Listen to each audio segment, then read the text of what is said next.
요한복음 18장 12절에서 27절 하나님의 말씀을 들으십시오. 이에 군대와 천부장과 유대인의 아랫사람들이 예수를 잡아 결박하여 먼저 안나스에게로 끌고 가니 안나스는 그 해의 대제사장인 가야바의 장인이라. 가야바는 유대인들에게 한 사람이 백성을 위하여 죽는 것이 유익하다고 권고하던 자라라. 시몬 베드로와 또 다른 제자 한 사람이 예수를 따르니 이 제자는 대제사장과 아는 사람이라. 예수와 함께 대제사장의 집뜰에 들어가고 베드로는 문 밖에 서 있는지라. 대제사장을 아는 그 다른 제자가 나가서 문 지키는 여자에게 말하여 베드로를 데리고 들어오니 문 지키는 여종이 베드로에게 말하되 너도 이 사람의 제자 중 하나가 아니냐 하니 그가 말하되 나는 아니라 하고 그때가 추운 고로 종과 아랫사람들이 불을 피우고 서서 쬐니 베드로도 함께 서서 쬐더라. 대제사장이 예수에게 그의 제자들과 그의 교훈에 대하여 물으니 예수께서 대답하시되 내가 드러내놓고 세상에 말하였노라. 모든 유대인들이 모이는 회당과 성전에서 항상 가르쳤고 은밀하게는 아무것도 말하지 아니하였거늘 어찌하여 내게 묻느냐? 내가 무슨 말을 하였는지 들은 자들에게 물어보라. 그들이 내가 하던 말을 아느니라. 이 말씀을 하심에 곁에 섰던 아랫사람 하나가 손으로 예수를 쳐 이르되 내가 대제사장에게 이같이 대답하느냐 하니 예수께서 대답하시되 내가 말을 잘못하였으면 그 잘못한 것을 증언하라. 바른 말을 하였으면 내가 어찌하여 나를 치느냐 하시더라. 안나스가 예수를 결박한 그대로 대제사장 가야바에게 보내니라. 시몬 베드로가 서서 불을 쬐더니 사람들이 묻되 너도 그 제자 중 하나가 아니냐?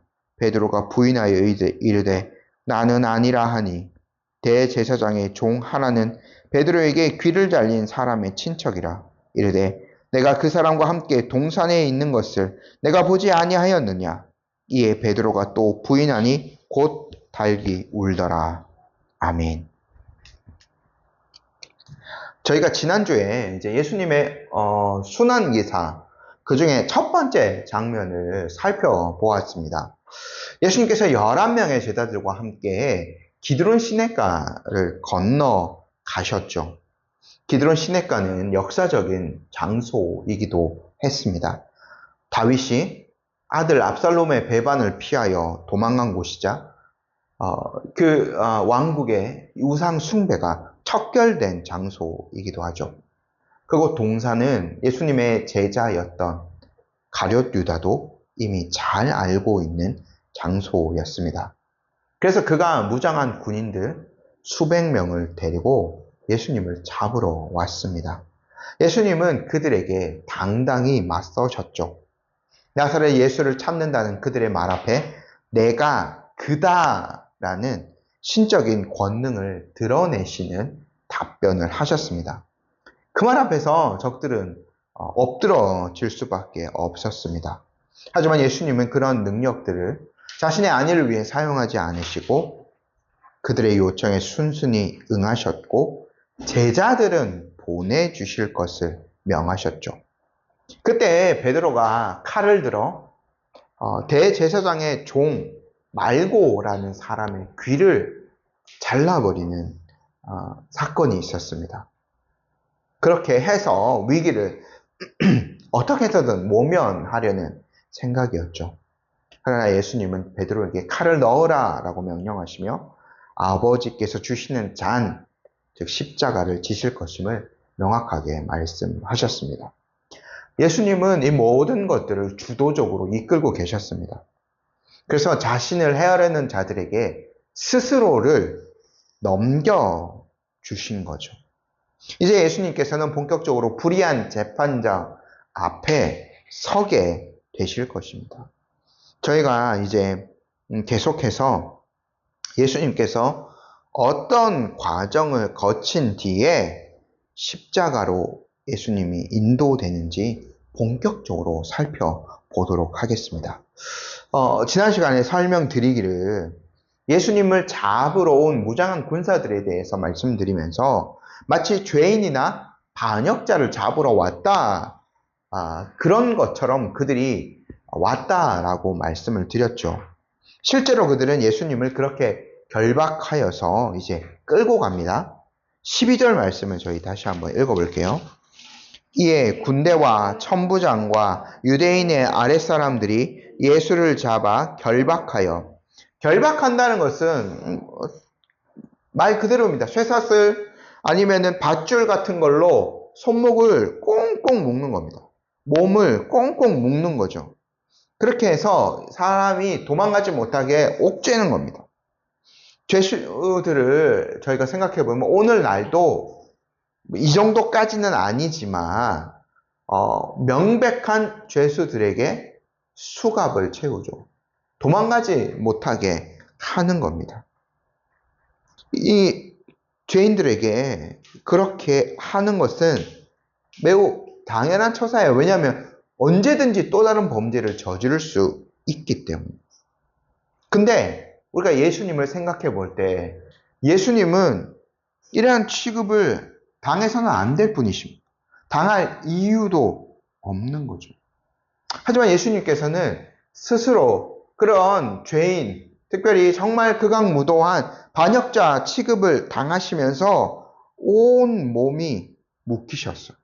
이러한 모욕을 예수님이 당하신 거죠. 이 장면을 우리가 조금 더 깊이 생각해 볼 필요가 있습니다. 하나님의 아들이신 그분이 손과 몸이 묶이셨어요.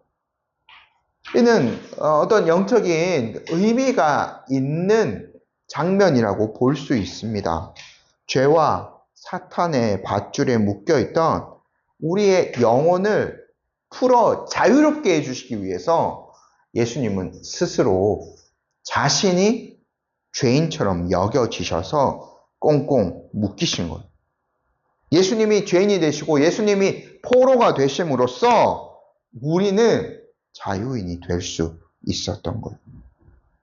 그런데요, 장면을 자세히 살펴보면 군인들은 예수님을 당시에 공식적인 대제사장인 가야바에게로 곧바로 끌고 가지 않습니다. 그들은 먼저 안나스라는 사람에게로 끌고 가요, 예수님을요. 13절 저희 함께 읽어볼게요.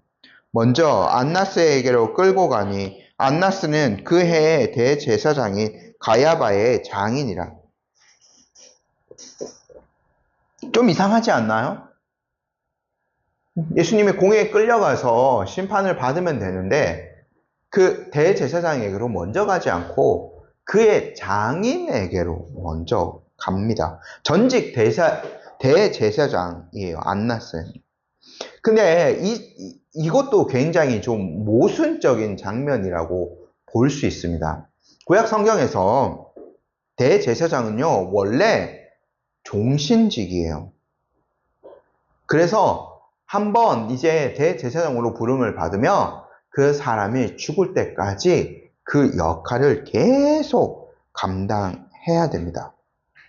근데 여기는 그 해의 대제사장이라는 표현이 있어요. 대제사장이 몇 년마다 바뀐다는 거거든요. 그러니까 이 당시에 유대인들이 이런 종교적인 자유가 어느 정도 있었습니다만 로마 제국의 지배하에 있지 않습니까? 로마가 정치적인 입김을 계속해서 불어 넣어요.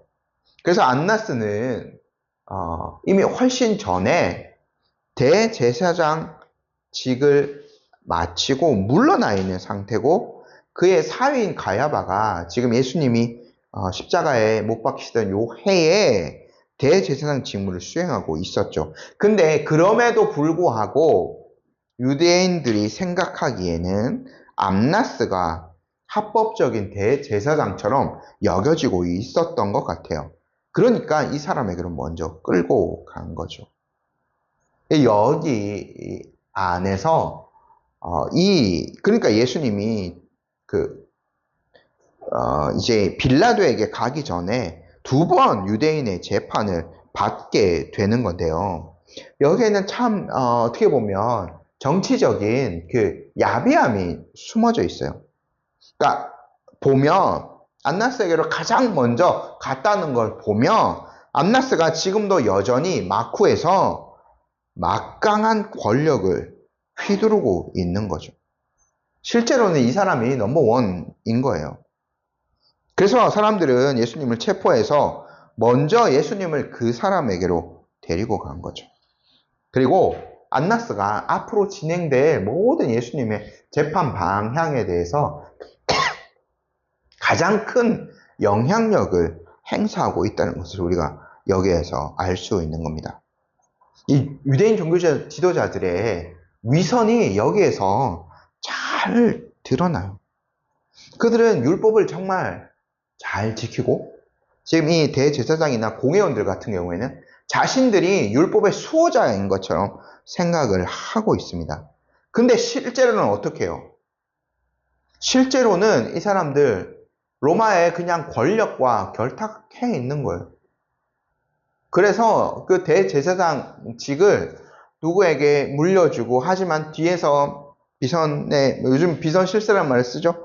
그러면서 다 이제 아마미의 영향력을 행사하는 그러한 행태를 보이고 있는 거예요. 정치적인 야합이 나중에 우리가 이제 빌라도의 재판과 연계성을 살펴보면 이게 신앙적인 재판이 아니라는 것들을 명확하게 알 수 있는 거죠. 예수님의 재판 과정은 처음부터 공의와는 거리가 멀었어요. 정치적인 음모, 불의로 가득 찬 과정임을 저희가 확인할 수 있을 겁니다. 그 해에 대제사장 가야바의 인품이 14절에 등장하죠. 한번 읽어보겠습니다. 가야바는 유대인들에게 한 사람이 백성을 위하여 죽는 것이 유익하다고 권고하던 자라라. 한 사람, 소동을 일으키는 예수님 제거해서 자신들의 기득권을 철저하게 지키고 싶어 했던 거예요. 우리가 이러한 악한 사람들의 재판을 살펴보면서 하나님의 섭리를 다시 한번 또 생각해 보게 됩니다. 이러한 비열한 대제사장, 이거 모든 권력을 하나님께서 우리가 세우신다라고 믿지만 이런 대제사장, 이런 사람들 특별히 세우신 것이 하나님 아니십니까? 사람들이 아무리 이런 악한 계획을 세울지라도 하나님이 이것까지 다 사용하시는 자신의 뜻을, 섭리를 이루어가는 구원 역사의 과정 가운데 이러한 악한 사람들의 악행까지 사용하셔서 사람들을 구속하시는 사역을 이루어가고 계세요. 하나님이 얼마나 위대하게 역사하고 계시는지를 볼 수 있는 거죠. 여기서 잠깐 다시 장면이 전환됩니다. 오늘 장면이 이렇게 자꾸 교차되는 것들이 많이 이제 등장하는데요. 제사장의 뜰 베드로와 또 한 명의 제자가 등장합니다. 15절 말씀 함께 읽어볼게요. 시몬 베드로와 또 다른 제자 한 사람이 예수를 따르니 이 제자는 대제사장과 아는 사람이라 예수와 함께 대제사장의 집 뜰에 들어가고 두 명의 제자가 등장하는데 한 명은 베드로예요. 근데 또 다른 한 명은 이름은 등장하지 않지만 고위 좀 높은 어떤 지위에 있지 않았을까. 그래서 대제사장을 아는 사람이니까 그의 집들에 쉽게 들어갈 수 있었고 베드로는 문 밖에 딱 요즘 말로 뭐 입국컷이라 그러죠. 딱 그냥 문 밖에서 제지를 당한 거예요. 근데 우리가 지금 예수님을 따랐던 한 사람의 제자에 대해서는 충분히 그럴 수도 있을 것이라고 생각하는데 베드로가 그 위험한 장소까지 끝까지 따라갔어요. 근데 사실 베드로가요, 여기서 정말 갈등하는 모습을 저희들이 여실히 보게 되는데 13장에서 베드로가 예수님 어디로 가든 저 따라갈게요 라고 자신 있게 얘기하지 않았습니까? 누구보다 예수님을 사랑하는 마음은 컸어요. 그래서 이 급박한 상황 속에서 위험을 무릅쓰고 거기까지 따라간 거죠.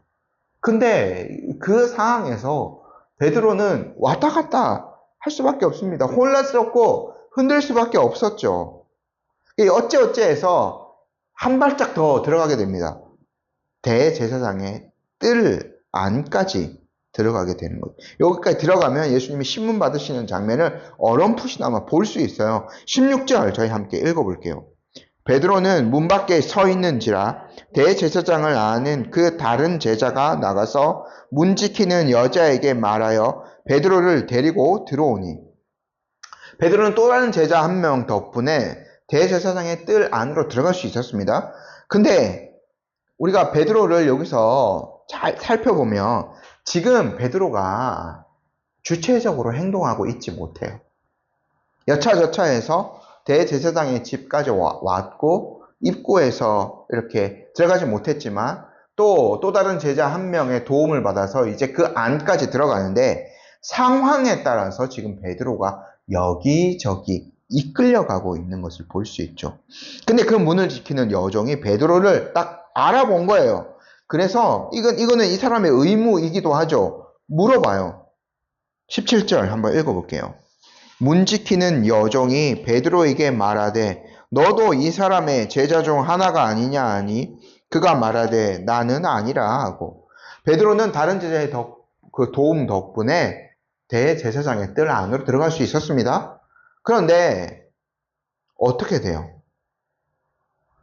그 여종의 질문 앞에 너무나 쉽게 예수님을 부인해버려요. 너무 이 17절의 모습은 자연스럽지 않나요? 불과 몇 시간 전에 예수님 어디로 가시든 따라가겠습니다. 주님을 위해 내 목숨까지 버리겠습니다라고 아주 당당하게 외치던 자였어요. 그런데 그저 문 지키는 여종 앞에서 예수님을 부인합니다. 자기의 목숨을 부지하기 위해 스승을 쉽게 저버린 거죠. 이것이 사실은 인간의 실상이에요. 자기 힘을 의지하는 인간의 연약한 모습이 베드로를 통해서 여실히 드러납니다. 우리도요, 싸움터 밖에 있을 때는 얼마나 용감한 척 합니까? 뭐든지 다 할 수 있고 누구든 다 이길 수 있을 것 같다라는 생각을 해요. 근데요, 막상 시험이 닥치고 우리가 그 링 위에 딱 올라갔을 때는 우리가 더없이 연약한 자임을 확인할 수밖에 없는 거죠. 베드로가 그랬어요. 근데 이게 끝이 아니죠. 거기서 더 베드로의 상황은 더 나쁜 쪽으로 떨어지고 있습니다. 18절 함께 볼게요. 그때가 추운 고로 종과 아랫사람들이 불을 피우고 서서 쬐니 베드로도 함께 서서 쬐더라. 요한은요, 지금 과거에 이 장면을 매우 생생하게 묘사하고 있어요. 다 뜻이 있겠죠. 하나님의 말씀으로 남겨진. 예수님은 지금 불을 쬐야 될 만큼 추운 날씨, 한밤중에 잡으러 왔으니까 기온이 가장 낮았을 겁니다. 그때에 권력자들 앞에서 홀로 신문을 받고 계세요. 베드로는 목숨을 부지하기 위해 예수님을 부인하였고 원수들 틈에 섞여서 추위를 피해 자신의 몸을 녹이고 있어요.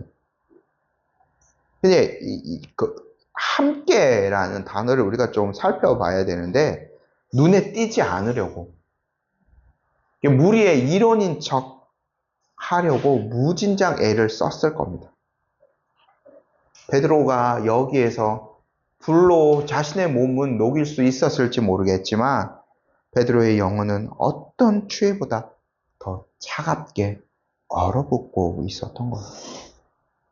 다시 이제 카메라가 다른 쪽을 향해서 장면이 전환됩니다. 예수님이 신문을 받으시는 내용이 이제 19절부터 24절까지 등장하는데요. 먼저 안나스가 예수님이 가르치셨던 교훈들, 말씀, 그리고 예수님의 제자들에 대한 질문을 던집니다. 19절 함께 읽어볼게요. 대제사장이 예수에게 그의 제자들과 그의 교훈에 대하여 물으니, 지금요 안나스의 재판을 우리가 면밀하게 살펴보면 안나스는 율법이 규정한 대로 예수님을 신문하고 있지 않습니다. 율법은요 피고자의 자백을 받아가지고 그렇게 재판하는 것이 아니에요. 구약 율법에 나온 대로 재판을 하려면 증인들이 있어야 돼요. 우리가 잘 알다시피 복수의 증인들. 두 사람 이상의 증인이 나타나서 저 사람이 어떠한 이야기를 했습니다. 예수님을 신성모독으로 고발하려면 예수님 스스로 이렇게 해서 자백을 받아내서 되는 것이 아니고 두 사람 이상의 증언을 통해서 이러이러한 가르침을 저 사람이 하더이다라는 고발이 있어야 돼요. 근데 지금 안나스가 그렇게 하고 있지 않아요. 여기는 지금 증인이 등장하지 않습니다. 그냥 예수님을요 일방적으로 거짓 선지자, 그러니까 가르침에 대해서 물어본 거죠. 비밀 결사의 수괴 정도, 그러니까 제자들에 대해서 물어본 거죠. 이렇게 몰아서 스스로 죄를 자백하게 만들려는 불법적인 신문을 하고 있어요. 근데 예수님이 이렇게 그에게 응답하십니다. 20절, 21절 저희 함께 읽어볼게요. 예수께서 대답하시되 내가 드러내놓고 세상에 말하였노라. 모든 유대인들이 모이는 회당과 성전에서 항상 가르쳤고 은밀하게는 아무것도 말하지 아니하였거늘 어찌하여 내게 묻느냐. 내가 무슨 말을 하였는지 들은 자들에게 물어보라. 그들이 내가 하던 말을 아느니라. 일단 예수님은요 제자들에 대해서는 말씀하시지 않으십니다. 제자들에 대한 질문에는 침묵하시죠. 일전에도 그들을 보호하시고자 하셨고 지금도 끝까지 그들을 지키고자 하심이 있어요. 근데 가르치심에 대해서는 분명히 얘기를 하셔야 됩니다. 예수님은 나 항상 공개적으로 가르쳤다. 회당, 성전에서 공개적으로 사람들 앞에서 가르쳤다라는 거죠. 그러니까 내 가르침에 대해서 알고 싶거든. 내 가르침이 구약의 율법과 다르고 하나님을 모독하는 것이 조금이라도 있었다면 내 말을 들은 자들에게 물어보라는 겁니다. 예수님은 이렇게 사역을 하셨어요. 그리고 전혀 구약의 율법에 반대되는 말씀을 가르치신 적이 없습니다. 오히려 율법을 완성시키신 분이시지 않습니까? 예, 이제 예수님이요 안나스에게 자신의 가르침을 그거를 들은 사람들이 수많은 사람들이 있으니까 그 사람들에게 물어보라고 안나스에게 오히려 이렇게 따지신 것은 지금 안나스가 불법적인 신문을 하고 있다는 것을 드러내신 거예요. 너 지금 율법에 따라서 판결을 내리지 않고 있지 않느냐. 율법에 따라서 내 가르침이 잘못됐다는 것을 증명하려면 내가 스스로 당신 앞에서 이야기하는 것이 아니라 증인들을 당신이 데려와야 할 것이다 라고 말씀합니다. 상황이 이렇게 됐는데 그때 아랫사람 하나가 예수님의 뺨을 때립니다. 22절 함께 읽어볼게요. 이 말씀을 하심에 곁에 섰던 사람 하나가 손으로 예수를 쳐 이르되 내가 대제사장에게 이같이 대답하느냐 하니, 이게 얼마나 무도한 재판이에요. 피고인이 지금 이거 잘못된 율법에 따라서 잘못된 대제사장이 지금 재판을 하는데 율법 따라 하고 있지 않는 거 아닙니까? 그것을 요구했다고 해서 지금 폭행을 당했어요. 그러니까 재판이 왜곡될 수밖에 없는 거죠. 재판장의 폭력 아래 일방적인 결론이 날 수밖에 없어요. 실상 여기는 재판장이 아닙니다. 그냥 폭도들의 소굴이에요. 뺨을 맞으신 예수님이 이렇게 응답하십니다. 23절 읽어볼게요. 예수께서 대답하시되 내가 말을 잘못하였으며 그 잘못한 것을 증언하라. 바른 말을 하였으면 내가 어찌하여 나를 치느냐 하시더라. 사실 예수님 어떻게 가르치셨나요? 산상수훈에서 악한 자를 대적하지 말라. 내 오른뺨을 치거든 왼뺨도 돌려대라. 라고 하신 분이시지 않습니까? 잘 아는 말씀이기도 하죠. 하지만 지금 이 장면에서는 예수님이 대제사장의 잘못을 드러내셔야만 했습니다. 안나스는 왜요? 율법을 맡은 자이기 때문에.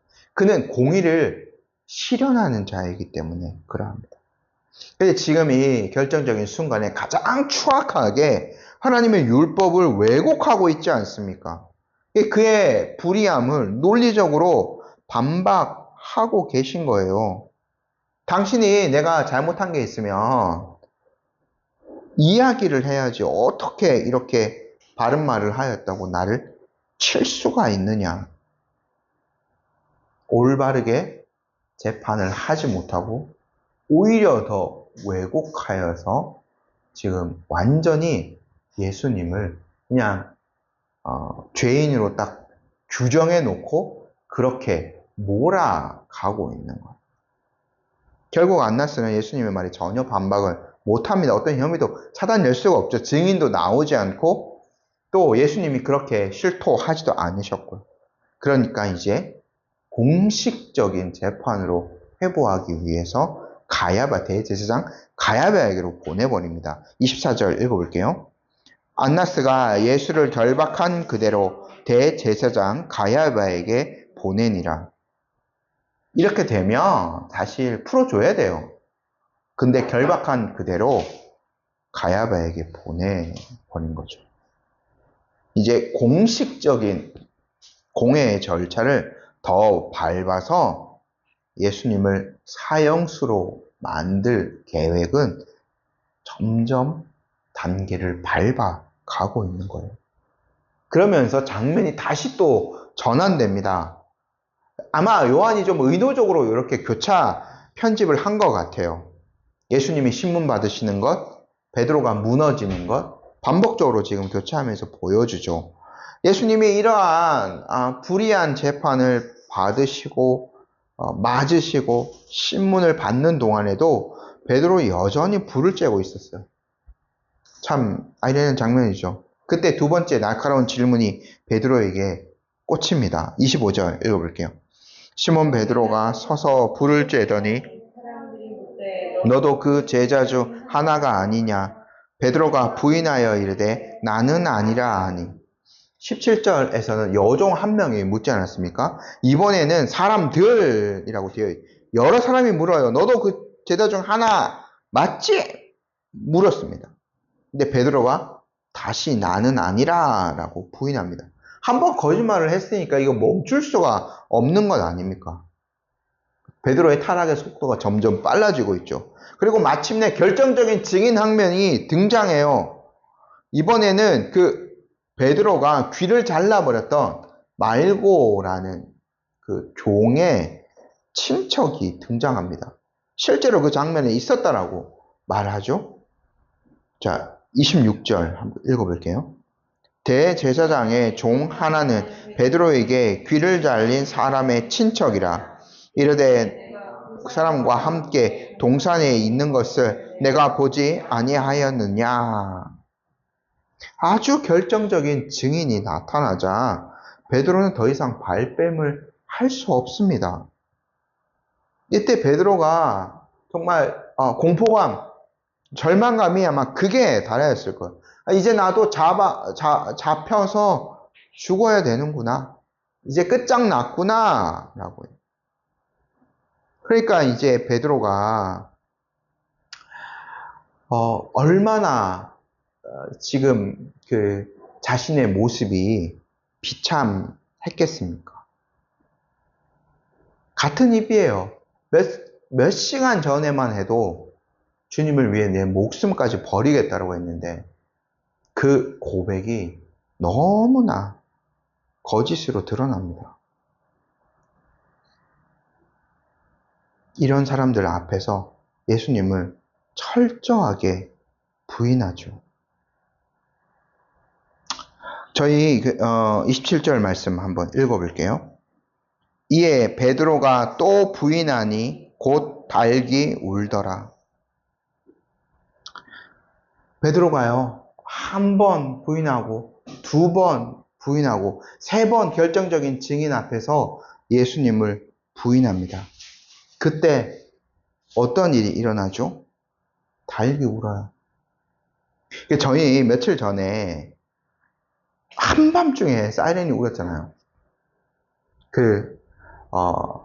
화재 경보가 울려가지고 아주 시끄럽게 몇 분 동안 사이렌이 울었습니다. 정신이 번떡 들고 다 깼잖아요. 아마 베드로는 그것보다 더 강력한 어떤 경고를 받았을 거예요. 예수님의 말씀이 떠올랐죠, 그때. 모든 것들을 아시고 경솔하던 자기에게 이미 네가 어떠한 일을 할 것이다 라고 경고하셨던 예수님의 말씀이 떠올랐을 거예요. 요한은 그걸 기록하지 않았습니다만 마가복음에 베드로가 밖에 나가서 심히 통곡했다라는 그런 표현이 있습니다. 마가복음은 사실 베드로의 증언이 바탕이 되었다라고 볼 수 있거든요. 베드로가 그 주님의 그 세심함, 자기의 그 한심함을 떠올리면서 밖에 나가서 심히 통곡한 거죠. 예수님은 다 알고 계셨던 거예요. 근데 예수님은요, 그 제자들을 끝까지 지키고 견고하게 세우시고 결코 그들을 포기하고 싶지 않으셨어요. 심지어 베드로가 이런 행동을 했을지라도. 그래서 세심하게 그것을 미리 말씀하여 주셨고 베드로는 결정적인 순간에 그것을 떠올릴 수밖에 없었던 거예요. 실제로 그것이 일어났기 때문에. 그런 주님을 내가 배반하여 버렸구나 라고 자기 자신을 볼 수 있게 해주신 거예요. 이것이 다른 겁니다. 이것이 지금 예수님을 팔아넘겨버린 가룟유다와 그리고 예수님을 3번이나 부인하였던 그 베드로와의 차이점입니다. 주님은 그의 자녀들을 끝까지 지켜주고 계세요. 왜냐하면 본인이 자신이 택하고 자신이 부르신 자들이기 때문에 자신의 양들이기 때문에 주님은 그 자녀들을 끝까지 지켜주세요. 베드로가 예수님이 택한 예수님의 양이었기 때문에 끝까지 예수님은 그를 지켜주셨어요. 자신은 이렇게 고난당하고 가장 불의한 재판을 받는 과정 중에서도 요한이 아마 이 장면을 일부러 교차해서 편집했을 겁니다.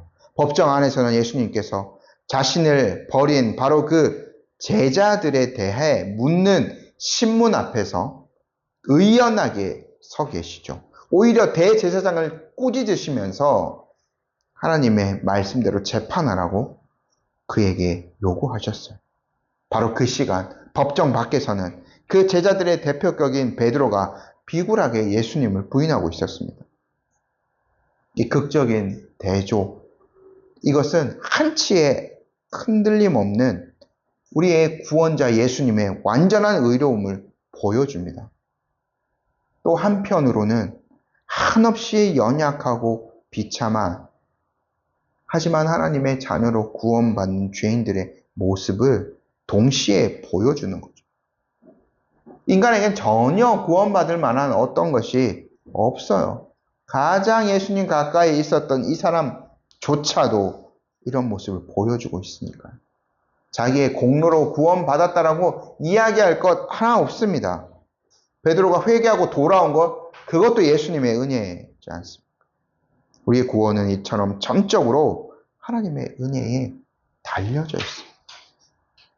우리가 두 가지를 생각하면서 말씀을 좀 정리하겠습니다. 첫 번째, 베드로의 실패를 통해 우리 마음 안에, 우리의 인생 안에 있는 깊은 연약성들을 확인할 수 있었으면 좋겠습니다. 우리 자신 정직하게 한번 되돌아보십시오. 베드로보다 전혀 나을 것 없는 자들이지 않습니까? 우리도 얼마나 주님 앞에서 쉽게 무엇을 하겠다고 다짐했습니까? 그리고 그 결심이 얼마나 쉽게 무너졌습니까? 우리는 우리의 믿음을 스스로 지켜나갈 수 없어요. 끊임없이 부어지는 하나님의 은혜가 있어야만 우리의 믿음이 지켜질 수 있습니다. 두 번째, 우리는 불의한 재판장 앞에 서신 예수님을 통해 우리를 향한 놀라운 예수 그리스도의 사랑, 신실하심을 다시 한번 확인할 수 있습니다. 주님 모든 폭력과 불의를 묵묵히 견디셨죠. 왜요? 바로 베드로와 같은 우리들을 위해서요. 우리가 그 자리에 서서 우리가 하나님의 법정 앞에서 손발이 묶여서 벌벌 떨며 심판을 기다려야 할 자들이었습니다. 우리가 정죄받아야 될 자들이었습니다. 하지만 예수님은 우리의 자리를 대신하여 그 모든 것들을 받으셨습니다. 그 은혜를, 그 사랑을 입은 자임을 항상 기억하십시오. 주님은 이 사랑을 알고 계셨어요. 그래서 베드로에게 미리 모든 것들을 말씀하여 주신 거죠. 주님 어떤 분이십니까? 인간 본성의 연약함을 이렇게 잘 알고 계신 분이십니다. 그래서 상한 갈대를 꺾지 않으시고 꺼져가는 심지를 끄지 않으시죠. 그 자비로운 은혜가 우리에게 선물로 주어져 있습니다.